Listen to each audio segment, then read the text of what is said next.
ஆதவன், மகீரன் என அனைவரும் சரிவை விட்டு விலகி ஓடினர். பாறையில் அடிபட்ட வீரர்கள் வலி தாங்காமல் அலறத் துவங்கினர்.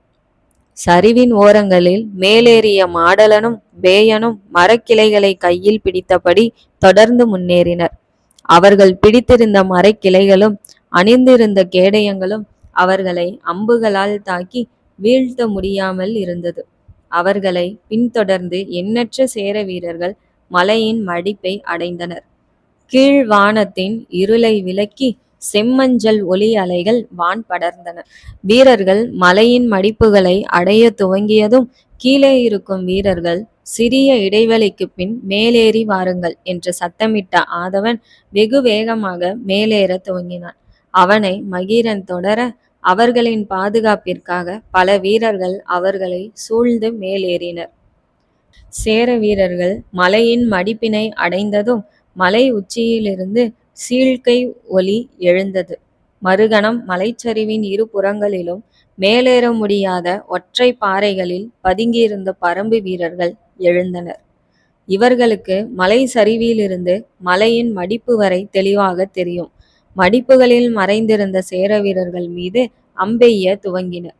மலையின் இரு புறங்களிலிருந்தும் மலையின் மடிப்பை நோக்கி அம்புகள் செல்ல, மலையின் உச்சியிலிருந்து மீண்டும் அம்புகளை எதிர்பார்த்திருந்த ஆதவன் அதிர்ச்சி அடைந்தான். இனி தாமதிக்க கூடாதென முடிவெடுத்து மலையின் சரிவில் ஏறிக்கொண்டிருக்கும் போதே மலை உச்சிக்கு செல்லுங்கள் என்று கத்தினான். மடிப்பிலிருந்த வீரர்கள் கேடயத்தை ஏந்தியபடி மேலேற துவங்கினார்கள்.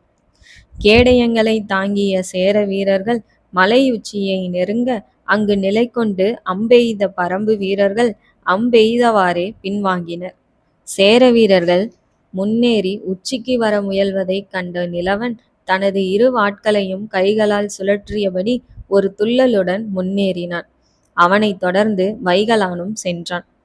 மலையின் சரிவு உச்சியை அடையும் இடத்தில் நிலை கொண்ட இருவரும் மேலேறி வர முயலும் வீரர்களை வெட்டி சாய்க்க துவங்கினர்.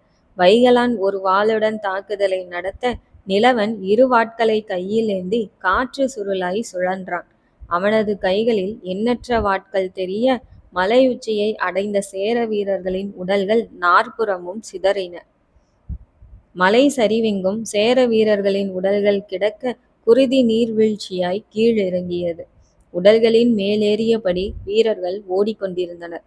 ஆதவன் மலை மடிப்பை அடைந்தபோது கிழக்கில் கதிரவனின் ஒளிக்கற்றைகள் வெளிச்சக்கீற்றை முடைந்து மேலேறின.